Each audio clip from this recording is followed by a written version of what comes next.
High বন্ধুরা, high বন্ধুরা, কেমন আছেন সবাই? আশা করি ভালো আছেন। গরমে এত গরম পড়েছে, আমরা কিন্তু খুব একটা ভালো নেই। কাবেরী তুই আড়াল হচ্ছিস, সেদিকে আয়। তো এসি চালিয়ে বসে আছি, এতক্ষণ বাড়িতেই ছিলাম, একটু আগে এসছি। মন খুব একটা ভালো নেই। ভালো না থাকার কারণটা আপনাদের কাছে শেয়ার করব বলেই আরও ফেসবুকে এসছি। তো আমি ঠিক করেছি না ভুল করেছি নিজে বুঝতে পারছি না। গোটা রাত ঘুম হয়নি, তো ভেবেই নিলাম সকালবেলাতেই আমি জানাবো সবাইকে যে আমি কাজটা ঠিক করলাম না ভুল করলাম। আমি নিজেই বুঝতে পারছি না যে আমি কাজ যা করেছি ঠিক করেছি কি ভুল করেছি। যে যাই হোক, আপনাদের পুরো ঘটনাটা বলি। আপনারা কমেন্ট করে আমাকে অবশ্যই জানাবেন আমি ঠিক করলাম না ভুল করলাম। তো আমার 18ই বৈশাখ একটা সাজানো ছিল, বুক হয়েছে মোটামুটি ফাল্গুন মাসে। তো ডেট হওয়ার সাথে সাথে আমার পাড়ার মধ্যেই বলতে পারেন, এসে বলে গেল কাকিমা ওই তারিখে আমার বিয়ের ডেট হয়েছে 18ই বৈশাখ, তো তুমি কিন্তু কোথাও সাজাতে নেবে না। তো আমার কিন্তু কোনো টাকা পয়সা দিয়ে বুক করেনি তখন অবধি। আমি বললাম ঠিক আছে, তুই একটা বুক করে দিয়ে যাবি, যাতে করে তুইও নিশ্চিন্তে থাকবি আমিও নিশ্চিন্তে থাকবো। তো ঠিক আছে, যথারীতি 15-20 দিন পরে এসে আমাকে 500 টাকা দিয়ে যায় বুক করার জন্য। আর বললো কিন্তু আমি ব্রাইডাল মেকআপই করবো, কিন্তু তোমার রেট কত? আমি বললাম যে 4, 5, 6, 7, 8 একদম 15 অবধি আছে।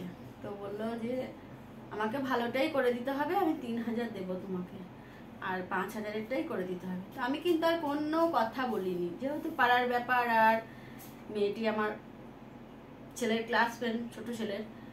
তো ধরুন সেই সূত্রে আমার ছেলের ক্লাস ফ্রেন্ড বলে আমি আরো দেখলাম ঠিক আছে। তাছাড়া শুরু থেকে ওকে আমি এমনিও ভালোবাসি ভীষণ।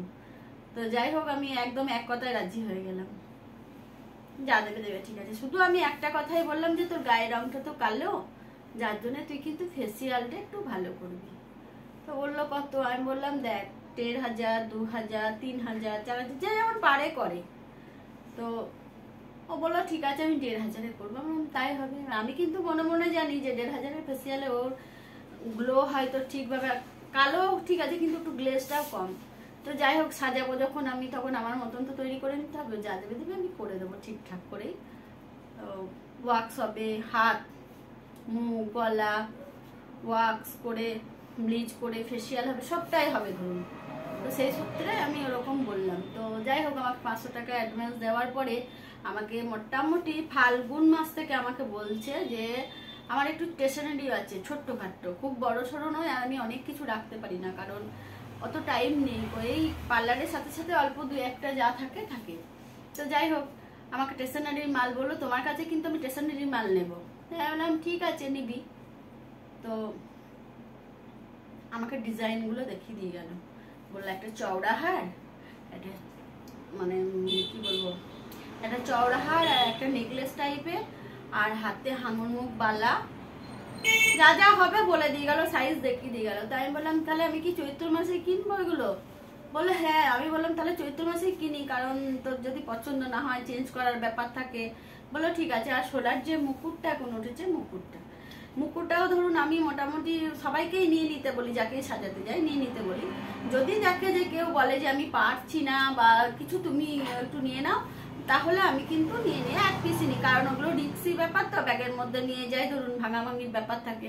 যাই হোক, সেই মুকুটটাও কিন্তু আমি আনিয়ে নিলাম। তারপরে মোটামুটি ওই চৈত্র মাসের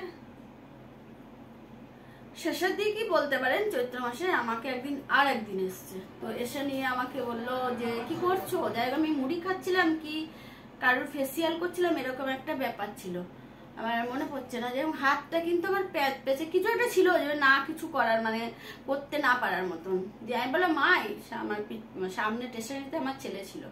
তো বললো না এসো। আমি বেরিয়ে গেলাম, দিয়ে বললো যে স্টেশনারিতে গেলাম, দিয়ে বললো যে আমার এরকম 500 টাকা রয়েছে, আর 500 টাকা তুমি জমা করে নাও। তো আমি বললাম যে ঠিক আছে জমা করে নেব। ঠিক আছে তুই ওকে দে। পাপাইকে বললাম যে তুই কি লিখতে পারবি? দিয়ে বললো মা তুমি কোথায় খাতায় লিখেছো? আমি ঠিক আছে আমি হাতটা ধুয়েই ওটা জমা করবো। বললো না না তুমি হাত পরে ধোবে, তুমি আমি বললাম এটা করে নিই। দিয়ে হাতটা ধুয়ে, খাচ্ছিলাম বোধহয়, হাতটা ধুয়ে আমি জমা করে নিচ্ছি। বলো না না তুমি পরে করবে, খাবে, তুমি হাতটা আগে ধুয়ে আমার টাকাটা জমা করে নাও। আমার ভীষণ খারাপ লাগলো শুনে যে আমি যে মেয়েটাকে 3000 টাকায় সাজাবো বললাম 5-6 হাজার টাকা সেই মেয়েটা আমাকে 500 টাকা দিয়ে এক্ষুনি আমি খাচ্ছি, খাওয়া অবস্থাতে আমাকে হাতটা ধুয়ে লিখে নিতে হবে জমাটা। তো আমি বললাম তুই এক কাজ কর, লিখে নিয়ে কি করবো, লেখাটা তো খাতায় আমি কেটে দিতে পারি, তুই ভিডিও করে নে যে তুই আমাকে 500 টাকা, আমি মুখে বলে দিই আর 500 টাকা দিয়েছিলিস তুই, আর 500 টাকা। তো ও নিজে বুঝতে পেরেছে আমি কি বলতে চাইছি, তখন বলছে না না না না, আমি না তুই এক কাজ কর, ওই 500 টাকাটাও নিয়ে চলে যাবি কি, না না না না দিয়ে আমাকে তখন বলছে, আমি তখন বললাম তোর তো স্টেশনারি মালগুলো চলে এসছে। ও বললো স্টেশনারিটা আমার দাদুর কোন কাকিমায়ের কি কি বললো বাবু, দোকান থেকে আমি নিয়ে নিয়েছি। আমার তো মাথায় হাত পড়ে গেল, কারণ আমি তো ধরুন ওই মালগুলো আনি না তো, আর বিয়ের অত দায়িত্ব আমি নিই না, কারণ পছন্দ হবে না পছন্দ হবে, বা ব্রাইডাল মেকআপ সাজতে এসে তখন বলবে ওই সব পুরো ব্যবসাটাই তৈরি করার জন্য নিজেই বলছে এরকম নেই ওরকম নেই, যার জন্য আমি বলি না, কেউ হয়তো বললো এনে দিলাম ঠিক আছে। তো যাই হোক, আমি বললাম তুই আমাকে আনতে বললি কেন, তুই ডিজাইন দেখিয়ে দিয়ে গেলি, মাপ দিয়ে গেলি, হাতের মাপ দিয়ে গেলি, এখন এগুলো আমি কাকে দেবো, দেবো না তা হয়তো 2 মাস 1 মাস থাকলেই বিক্রি হয়ে যাবে, কিন্তু আমার টাকাটা তো জাম হয়ে গেল, না আমি নিয়ে নিয়েছি।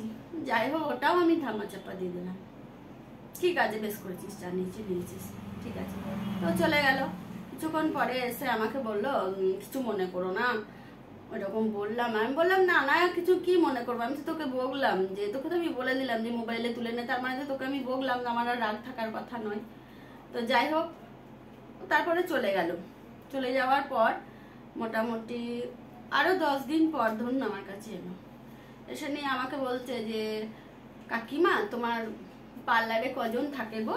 বললাম কেন, পার্লারের মেয়েগুলো সেদিন কজন থাকবে, ও কিন্তু ওর বাড়িতে এসে ফেসি যাই হোক নেই, বা বাড়িতে হয়তো ধরুন জায়গা নেই বা কিছু, যাই হোক হয়তো যে আমার এখানে এসেছিল যে আমি ও আমাকে বলার সাথে সাথে আমি রাজি হয়ে গেলাম, বলো আমি কিন্তু তোমার এখানে এসেই থাকবো। বললাম ভালোই হলো, তাহলে তো আমাকে বন্ধ করতে হচ্ছে না, পার্লারটা পাশাপাশি যখন অসুবিধা নেই, ঠিক আছে তুই এখানে এসেই সাজবি। তো আমাকে বললো যে ঠিক আছে, দিয়ে তারপরে হঠাৎ করে ওরকম বললো। তো আমি বললাম দেখ গরমের জন্য আমি এখন ট্রেনিংটা বন্ধ রেখেছি, তো আমার কাছে এখন আর যেগুলো দূরে দূরে ওগুলোকেও আসতে বারণ করছি, এত গরমের মধ্যে আসছে, লু চলছে, দুপুরবেলা বাড়ি যাচ্ছে অসুবিধা হচ্ছে। তো কাবেরী আর প্রিয়া একটু কাছে, প্রিয়া আর কাবেরী আর আমি 3 জনই এখন থাকছি, আর সবাইকে বারণ করেছি।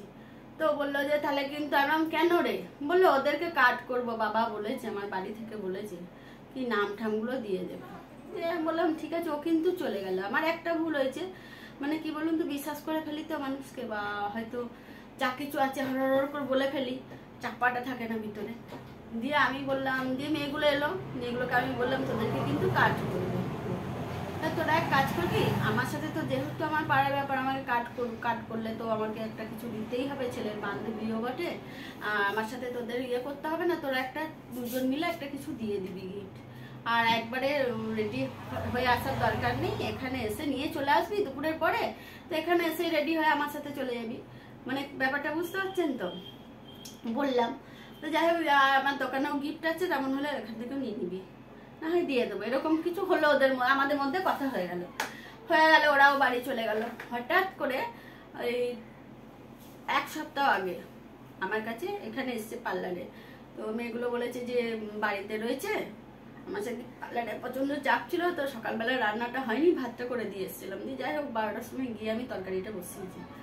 তো বললো যে গেল, দরজা খুললাম, খুলে আমাকে বললো যে তোমাকে কাট করতে এলাম।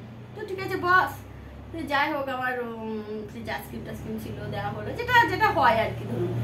দিয়ে বললাম দেখ না আমার আজকে ঘর বাড়িও গোছানো নেই, কিছু নেই, খুব তাড়াতাড়ি করে চলে যেতে হচ্ছে না, যেটার মধ্যে কথাবার্তা হলো, ও গেছিল ওর বৌদি গেছিলো, দিয়ে যাই হোক কথাবার্তা হলো, হওয়ার পরে আমাকে একটা কার্ড বার করলো, দিয়ে আমাকে কার্ডটা বের করে দিল হাতে, দিয়ে বলছে যে তুমি কিন্তু পার্লারে সাজাবে, দিয়ে তুমি কিন্তু লজে গিয়ে খেয়ে আসবে।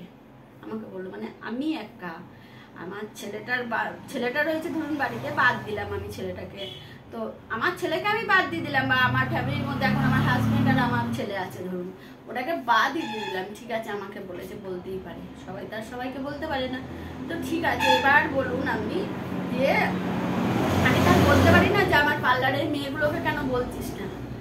এবার কোনো রকম পার্লারের মেয়েগুলোর কোনো কথাই বললো না, উল্লেখই করলো না, শুধু বললো তুমি কিন্তু গিয়ে খেয়ে চলে আসবে, মানে খাওয়াটা যেন আমার কাছে বিরাট কিছু আর কি। যে যাই হোক আমার একটু ভেজাটা গরম হয়ে গেল, সত্যিই বলছি আমার খুব খারাপ লেগে, কারণ শুরু থেকে আরম্ভ করেছে, শুরু থেকে শেষটা কোথায় হবে আমি জানি না। আমি বললাম তোকে একটা কথা বলবো, মা কালী দিবি বলছি, হয়তো জানি না এটা ভুলই হয়েছে আমার, তো তোকে সাজানোটা না আমার একদম ভালো লাগে না, শুরু থেকে শেষ অবধি তুই একদম কেমন করছিস। মানে কি বলুন তো, এই মেয়েগুলোকে বলেছি বলে আমার তখন মনে পড়ে গেল যে মেয়েগুলোকে বলেছি, তারপরে ঠিক আছে ও চলে গেল, চলে যাওয়ার পর আমি ঠিক করে নিলাম যে মেয়েগুলোকে আর বলবো না যে কাজ করেনি, তখন অবধি বলবো না, পরে তো বলতেই হবে। তো যাই হোক, সাজানোর পরে আমি ঠিকই করে দিয়েছিলাম যে রান্না টান্না আমি সমস্ত করবো, করে রাত্রে ওদেরকে আমার বাড়িতেই খাওয়াবো, তারপরে বাড়ি পাঠাবো, এটা আমি ঠিক করে নিয়েছিলাম। কারণ একজনকে প্রিয়া আসে 5 কিলোমিটার দূর থেকে আসে, তাকেও ধরুন বলেছি তোর বাবাকে রাত্রে এসে নিয়ে যেতে বলবি। আচ্ছা, সেই জায়গাটা আমি আর দেখলাম যে সরাবো না, আমাদেরও তো রান্না করতে হবে, ওদেরও করে নেবো, রাত্রে প্রিয়ার বাবা এসে নিয়ে যাবে, আমি তো কাছেই দিয়ে আসি আমরা। তো যাই হোক, হয়ে গেল, ওই পর্বটাও চুকে গেল। হঠাৎ করে কালকে এসে আমাকে বলছে যে কাকিমা আমি ফেসিয়ালটা কবে করতে আসবো, রবিবারে কখন আসবো। দিয়ে আমি বললাম কখন আসবি দেখ তুই, তোর কখন এলে সুবিধা হবে। তো বললো যে আমি কিন্তু 1500 টাকার ফেসিয়াল করবো না, 1000 টাকার করবো, ওয়াক্স করবে, মানে হাতের লোম তুলবে, মুখের লোম তুলবে, এসব বিভিন্ন রকম বললো, বুঝলেন। তো আমি বললাম যে এইটা আবার কিরকম হলো, তুই একটার পর একটা করেই যাচ্ছিস, এইটা আবার কিরকম হলো তুই, আমি তো তোকে মোটেও সেদিনকে আমি বলেছি যে ওরকম বলেছে বলে আমি কিন্তু সেদিন বলেই ফেলেছিলাম যে তোকে আমি অতটা করতে পারবো না, তুই যেরকম পয়সা দিবি আমি কিন্তু সেরকম সাজিয়ে দেবো, তুই তো আচ্ছা মেয়ে বাবু। কিন্তু সেটা ধরুন আমি পারবো না, কারণ হচ্ছে যে কে কত টাকা দিয়ে আমার কাছে সাজছে সেটা তো বড় কথা নাই, কে সাজিয়েছে সেটা বড় কথা। আর সবাই তো জিজ্ঞেস করবে যে কে সাজিয়েছে, তাহলে যদি তখন খারাপ সাজানোটা হবে না। আমি তখন ওকে ফেসিয়ালের কথাটা বলার সাথে সাথে আমি বললাম যে দেখ তোকে কিন্তু আমি মোটেও অল্প পয়সায় সাজাতে পারবো না, তোকে আমি এসটি মেকআপই দেবো, আর তুই কত দিচ্ছিস সেটা তো আর লোকে জানবে না। তো যাই হোক, ওর পরেও দেখলাম মানে ওরা টিম এসছে, বান্ধবী বাইরে দাঁড়িয়ে আছে, আমার পার্লারের বাইরে দাঁড়িয়ে আছে, ওটা আমি পরে শুনলাম। ও আর কি রেডি করেই নিয়ে এসছে ওকে, যে তুই টাকাটা নিয়ে চলে আয়, টাকার তারপরে ব্যবস্থাটা আমরা করে দেবো, হয়তো এরকম কিছু হয়েছে যাই না, তাও আন্দাজে হয়তো। তো যাই হোক, ও কিন্তু আমি বললাম ঠিক আছে তুই যা খুশি কর, তেমন হলে শুধু আইব্রোটা করে চলে যাবি, দরকারটা কি ফেসিয়াল করার, আমি মেকআপে ঠিক করে দেবো, আমি বললাম। বলো না ফেসিয়াল তো একটু করবো, কি করা যায় বলো তো, দেখো কি করবে 100 বার এক কথা বলে। আমি বুঝতে পারলাম ও কিন্তু আমাকে অ্যাডভান্সটা ফেরত চাইছে।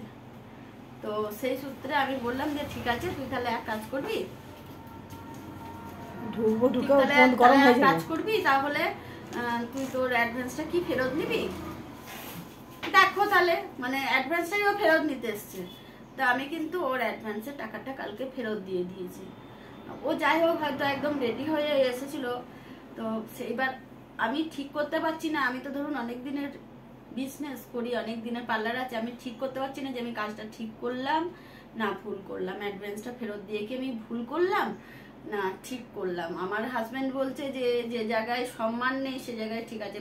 ও হয়তো সেদিন এটাও আমি চিন্তা করছি, ও হয়তো সাজানোর দিনকে এসে নাকি বলতো যে কাকিমা তুমি আমাকে ওই 1000 টাকা যেটা জমা আছে ওটার মধ্যেই সাজিয়ে দাও, কিন্তু আমি আর নাও করতে পারতাম না, কারণ কি ও একটার পর একটা করে যাচ্ছে। তো যাই হোক, আমার পুরোটা আমি খুলে বললাম, এতটুকুনি লুকাইনি। এবার আপনারা আমাকে বলবেন আমি কাজটা ঠিক করেছি না ভুল করেছি। নমস্কার, তো বাই।